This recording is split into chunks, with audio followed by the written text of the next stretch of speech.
नमस्कार मित्रों, आज हमारे साथ श्री उमेश चंद पांडे जी हैं जो गणितज्ञ हैं और गणित की रोचक बनाने के लिए, सरल बनाने के लिए, बच्चों में सही समझ गणित की बन सके, इसके लिए निरंतर प्रयासरत हैं। पांडे जी नमस्कार। नमस्कार पंजे। आज हम आपसे कुछ मैथ से रिलेटेड जो टॉपिक हैं उसके बारे में जानना चाहेंगे। तो मेरा पहला क्वेश्चन आपसे है कि what is the difference between zero and nothing?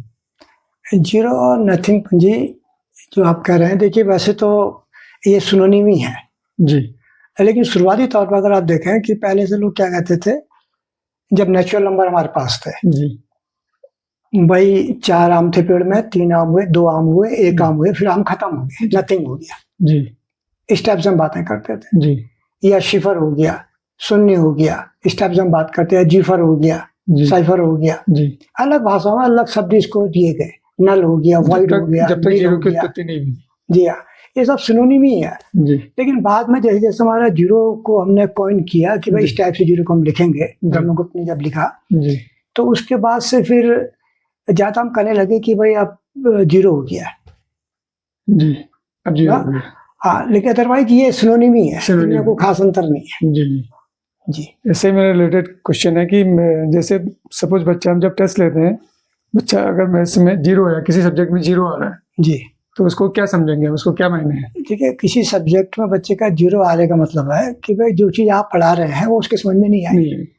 या उस टॉपिक को वो नहीं जानता। जी, बस उस टॉपिक को वो नहीं जानता, इतना ही जीरो का मतलब। इतना ही अदरवाइज मतलब। बच्चे तो बहुत कुछ जानते हैं। जी, जी, एक छोटा बच्चा है, जी, जी, जब होता है तब भी बहुत कुछ जानता सही बात है ना। तो जिस टॉपिक को हम जानना चाह रहे हैं उस बच्चे से, वो टॉपिक उसको नहीं आ रहा है, बस इतना ही मतलब। इतना ही मतलब। जी, ठीक है सर, ठीक है। दूसरा मेरा क्वेश्चन है सर, इन्फिनिटी से रिलेटेड है। क्या इन्फिनिटी कोई नंबर है? नहीं पंजी, इन्फिनिटी को अगर आप देखेंगे ना तो इन्फिनिटी एक वास्ट टॉपिक है, अच्छा, बहुत वास्ट टॉपिक है। और इसको आप देखेंगे कि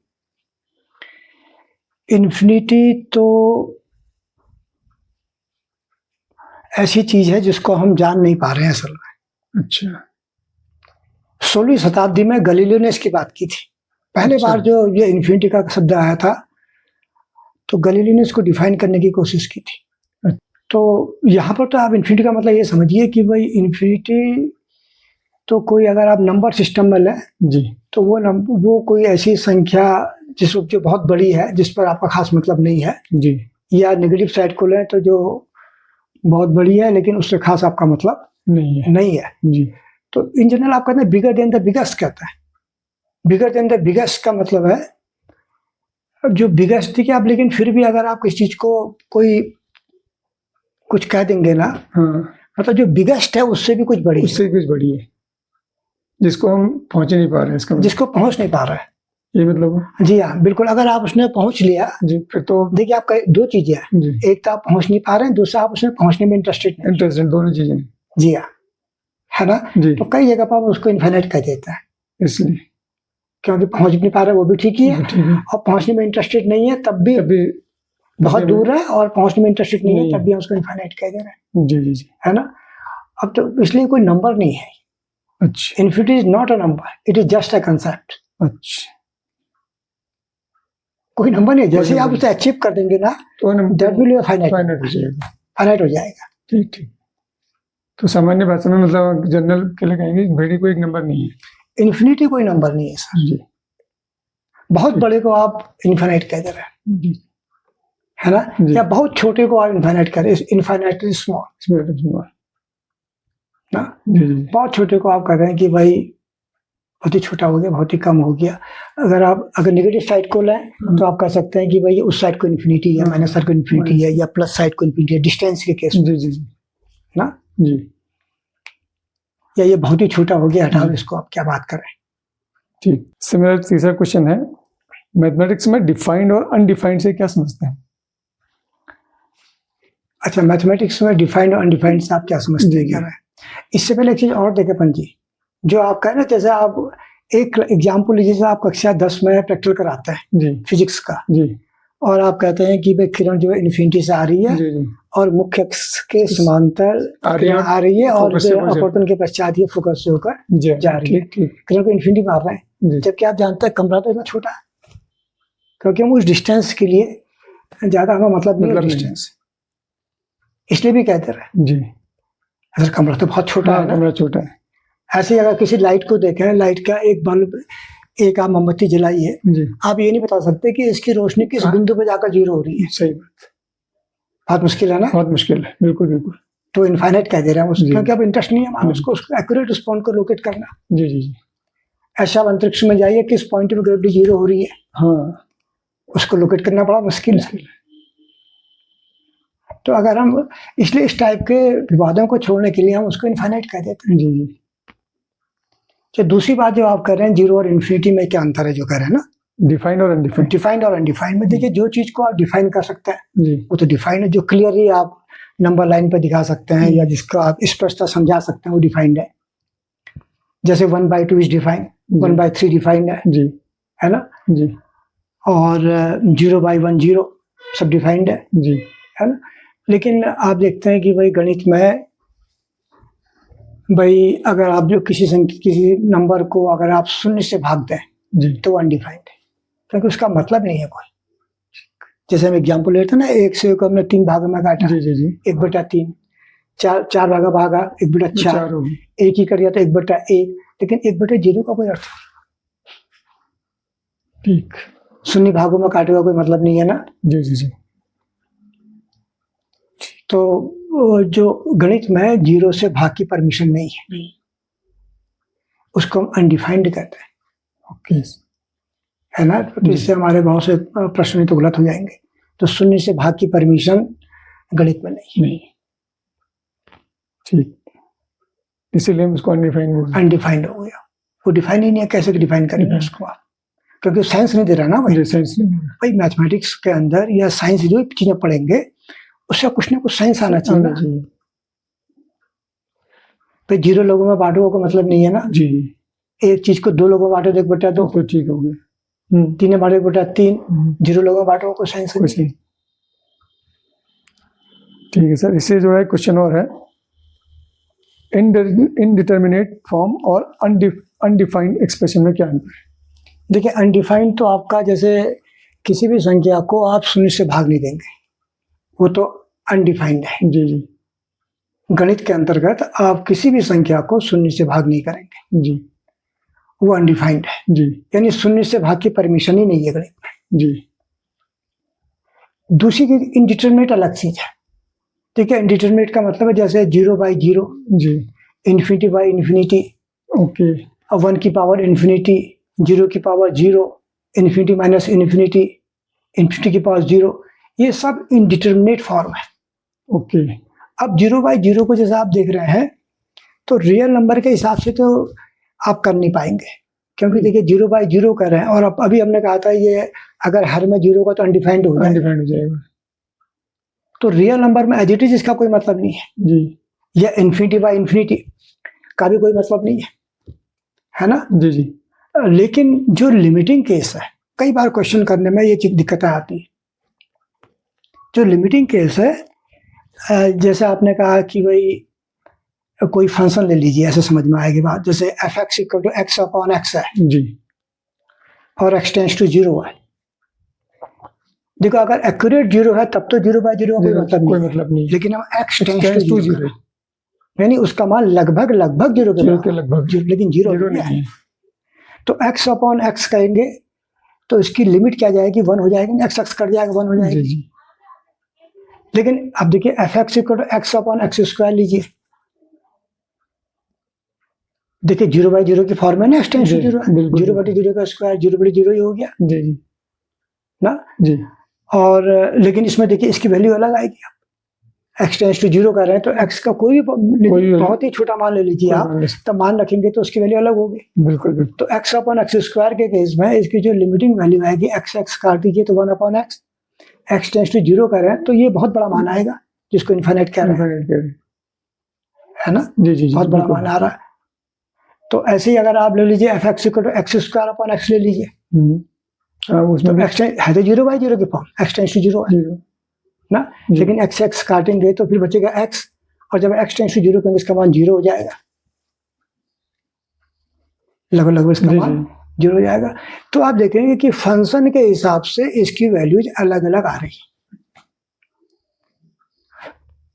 फॉर्म तो 0/0 ही है, लेकिन फंक्शन जैसे से चेंज हो रहे हैं, इनकी वैल्यूज भी अलग होते जा रही है, इसलिए इसको इंडिटरमिनेट कर रहे हैं। अच्छा, मेरी बात समझ में आ रही है? इसको इसलिए भाई फंक्शन के हिसाब से, जैसा फंक्शन हम डिजाइन कर रहे हैं उस फंक्शन के हिसाब से इनकी वैल्यूज भी अलग अलग आ जा रही है। यदि सब में ये 0/0 की फॉर्म है, राइट। ऐसे अगर आप ∞/∞ ले लीजिए जी,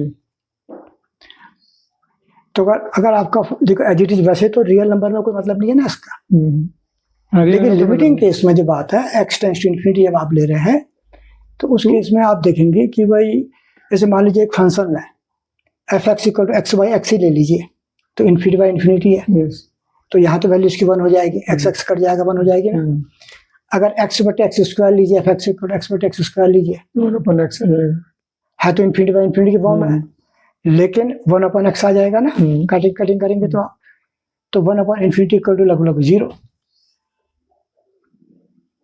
है ना। ठीक। और ऐसी x² ले लीजिए, तब भी ∞/∞ की फॉर्म है, लेकिन अगर x टेंड्स टू, अगर कटिंग करेंगे इसकी, तो x बचेगा, x टेंड्स टू ∞ हो जाएगा। तो आप देखें कि भाई जैसे जैसे आपका फंक्शन चेंज हो रहा है, उसकी वैल्यू भी अलग अलग आ रही है, एक वैल्यू नहीं है, इसलिए अनिश्चित मान है। देखिए एग्जांपल नंबर 1 में x tends to 0 x/x function है। इसमें आप देखिए जब x टेंड्स टू 0, x के वाले आप 0 रखेंगे तो 0/0 की इसकी फॉर्म है, लेकिन जब इसकी लिमिट निकालेंगे तो x कटेगा तो उसकी लिमिट आएगी 1।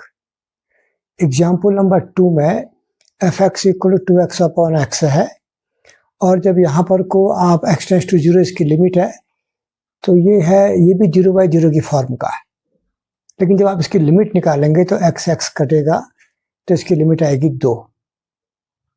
एग्जाम्पल नंबर 3 में f(x = x² है, x टेंड्स टू 0 है, तो ये भी देखिए कि 0/0 की फॉर्म है, x का मान जब 0 रखेंगे तो 0/0 की फॉर्म है। और यहाँ पर को देखेंगे जब इसकी लिमिट निकालेंगे तो x से 1x कटेगा तो x बच जाएगा, और x टेंड्स टू 0 में x का मान रखेंगे तो इसकी वैल्यू आएगी 0। एग्जाम्पल नंबर 4 में f(x = x/x² है। देखिए x का मान जब आप 0 रखेंगे तो 0/0 की फॉर्म में ये भी है, लेकिन जब इसकी लिमिट निकालेंगे तो x कटेगा, बचेगा 1/x। तो जब x टेंड्स टू 0 1/x में x का मान रखेंगे तो ये आएगा ∞। तो आप देखते हैं कि ये सबके सब में फॉर्म तो 0/0 की है, लेकिन इनकी प्रत्येक की वैल्यू अलग अलग आ रही है। जैसे जैसे फंक्शन परिवर्तित हो रहा है, इनकी वैल्यूज भी अलग अलग आ रही है, इसलिए इसको हम इंडिटरमिनेट फॉर्म कर रहे हैं। ऐसे अगर आप ∞/∞ में देखिए, अगर इन्हीं फंक्शन को लें x टेंड्स टू, जैसे पहला फंक्शन ने लिया f(x = x tends to ∞, x/x है, तो इसमें देखिए ये ∞/∞ की फॉर्म है, लेकिन इसकी लिमिट आएगी 1। और 2 में देखिए आप f(x = 2x/x है, x टेंड्स टू ∞ रखेंगे तो ये ∞/∞ की फॉर्म है, लेकिन इसकी लिमिट आएगी, x कटेगा तो लिमिट आएगी 2। ऐसे एग्जाम्पल नंबर 3 में देखिए x टेंड्स टू ∞ है, x कटेगा तो इसकी लिमिट आएगी, ये बजाएगा x आ जाएगा, और तो लिमिट हो गई इसकी ∞, यद्यपि ये भी ∞/∞ फॉर्म का है। ऐसे एग्जाम्पल नंबर 4 में देखिए आप f(x = x/x² है, x टेंड्स टू ∞ है, तो ये ∞/∞ की फॉर्म का है, लेकिन x कटेगा तो 1, ये बच गया आपका 1/x, x टेंड्स टू ∞ है, तो 1/∞ = 0। तो ये देख रहे हैं कि ये सब के सब ∞/∞ की फॉर्म है, ये भी ∞/∞ की फॉर्म है, ये भी ∞/∞ की फॉर्म है, ये सब के सब ∞/∞ की फॉर्म में है, लेकिन इनकी वैल्यू सबकी अलग अलग आ रही है।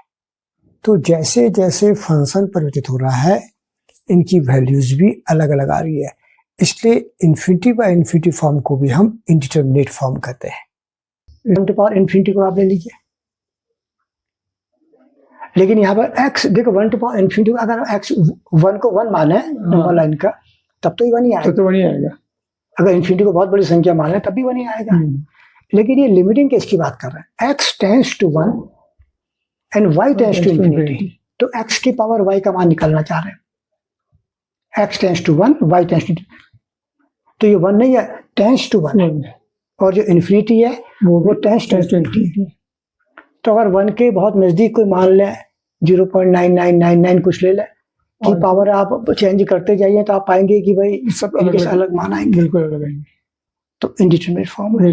टेंस टू इन्फिनिटी तो कितने मान हो सकते हैं? बिल्कुल, देखिए ऐसे आपका कई मान हो सकते हैं, कई मान हो सकते इसलिए ऐसे इन्फिनिटी माइनस इन्फिनिटी ये भी इंडिटरमिनेट फॉर्म है, 0 इंटू इन्फिनिटी ये भी है, 0 टू पावर 0 ये भी इंडिटरमिनेट फॉर्म है। तो करीब 6-7 फॉर्म है, इंडिटरमिनेट फॉर्म है। इस पर जो देखिए एक गणितज्ञ थे कॉची, फ्रांस के ही थे वो जी, और उनका एक शिष्य थे मोइनगो। ओके। तो मोइनगो ने सबसे पहले इसको क्लियर कर डिफाइन किया। ये जो अब मैं इतने टाइप की बात करें ना, तो इंडिटरमिनेट फॉर्म आपका 0/0, infinity by infinity, 1 to power infinity, तो इसको कैटेगराइज करने का काम मोइनगो का है। अच्छा, उनके शिष्य थे। कॉची तो जाने माने मैथमेटिशियन थे जी ना। और यदि भी इससे पहले भी लोगों ने काम किया, फ्रांस से कई एक गणितज्ञ एल हॉपिटर, ओके। ऐसे स्विट्जरलैंड के गणितज्ञ जो तो आपके बर्नौली, इन लोगों ने भी पहले थोड़ी थोड़ी काम किया इसमें, लेकिन इसको कैटेगराइज जो करा सही रूप से ये मोइनगो ने किया, और इसलिए उसका पूरा क्रेडिट जाता है। ये फ्रांस का, मोइनगो फ्रांस का है, हॉपिटल एल हॉपिटल वही फ्रांस के रहे, वो तो छोटी उम्र में मर गए, 45 साल में मर गए एल हॉपिटल जी। और आपका बर्नौली तो आपके बेशल के थे, स्विट्जरलैंड के थे। तो कई लोगों ने काम किया, लेकिन इसमें जो सबसे ज्यादा क्रेडिट जाता है मोइनगो को जाता है। इसलिए इनको इंडिटरमिनेट फॉर्म, इंडिटरमिनेट फॉर्म का मतलब यही हुआ कि भाई जिनका कोई निश्चित मान नहीं है, इनका मान फंक्शन के हिसाब से चेंज होते रहता है, फंक्शन के हिसाब से। जी, जैसा फंक्शन होगा उस हिसाब से उनके मान भी चेंज होते जाएंगे। जी ठीक है, धन्यवाद सर। सर मेरा आखिरी क्वेश्चन है कि ट्रांसीडेंटल नंबर क्या है और क्या सभी इरेशनल नंबर ट्रांसीडेंटल हैं? ठीक है, ट्रांसीडेंटल नंबर तो आप देखें कि भाई अगर रियल नंबर को हम देखें तो रियल नंबर में एक तो रेशनल नंबर हो गए, एक इरेशनल नंबर हो गए जी। इरेशनल नंबर के अंदर भी आप देखेंगे तो उसके अंदर आप देखेंगे तो फिर ट्रांसीडेंटल नंबर भी है। अच्छा, मतलब ये तो इरेशनल नंबर तो है ही, इरेशनल का पार्ट है, इरेशनल का ही पार्ट है ट्रांसीडेंटल नंबर। हाँ, एक तो इरेशनल नंबर है और उसके अंदर कुछ इरेशनल नंबर ऐसे हैं जो किसी भी समीकरण के सॉल्यूशन नहीं है। अच्छा, किसी भी पोलिनोमियल इक्वेशन ले लीजिए, उसके सॉल्यूशन वो नहीं होंगे। अच्छा, जैसे मान लीजिए आपका x² = 2 है जी, तो x = ±√2, ठीक। तो आप देखिए √2 है तो रेशनल, लेकिन इक्वेशन का सॉल्यूशन है x² - 2 = 0 जो पोलिनोमियल है, जी, जी, इसका सॉल्यूशन नहीं, x = √2 या x = -√2 है तो रेशनल। लेकिन जो ट्रांसीडेंटल नंबर होता है ये किसी भी जो पोलिनोमियल इक्वेशन है उसके सॉल्यूशन नहीं होंगे। जैसे पाई है, ई है, आप इनको किसी के सॉल्यूशन नहीं पाएंगे। x = पाई कभी नहीं आएगा, इसका मतलब x = पाई नहीं मिलेगा आपको, ऐसे एज इट इज नहीं मिलेगा, या x = e नहीं मिलेगा। ये ट्रांसीडेंटल नंबर है। ट्रांसीडेंटल नंबर पे बहुत ज्यादा होता है, इनफाइनाइट होता है। अच्छा, कभी इस पर बात करेंगे तो, लेकिन ये काफी ज्यादा होता है, इनको बनाया भी जाता है, कई नंबर आप बना सकते हैं ऐसे ट्रांसीडेंटल नंबर। अच्छा जी, इनको ट्रांसीडेंटल क्यों कहा गया सर? देखिए आपको अंतर तो करना ही पड़ेगा, रेशनल नंबर है ना, रेशनल नंबर ठीक हो गया, जी, जी, इरेशनल हो गया, ठीक हो गया। इरेशनल के अंदर भी एक कैटेगरी ऐसी नंबर की है जो नंबर की भाई देखो अधिकांश तो क्या है, किसी क्वाड्रेटिक इक्वेशन के या किसी इक्वेशन के कुछ पोलिनोमियल के वो सॉल्यूशन है, लेकिन ये किसी का सॉल्यूशन नहीं है। इसलिए इनको कैटेगराइज करने के लिए इनको नाम, कैटेगराइज करने के लिए आप देखिए कि है तो इरेशनल, और हम जानते हैं कि rational numbers are also the root of the equations ना, बट दीज ये जो ट्रांसीडेंटल नंबर है they are not the root of an equations. ये किसी भी पॉलिनोमियल के उसमें नहीं होंगे, सॉल्यूशन नहीं, they are different type of rational numbers, और आपका ये रेशनल नंबर्स को बना सकता है। अच्छा, इट इज ए बिल्कुल डिफरेंट टॉपिक और इसमें it can be discussed. Okay, हाँ, इसको आप देखेंगे कि बड़ा रोचक है इसका भी। अच्छा ट्रांसलेट नंबर का भी आप देखेंगे जी कि कैसे इनको बनाया जाता है, कई नंबर हम कैसे बना सकते हैं। जी जी फिर इसमें कभी आप चर्चा करें। ठीक है सर, अगले उसमें फिर आपसे कोई नई टॉपिक में बात करेंगे। धन्यवाद। धन्यवाद संजय।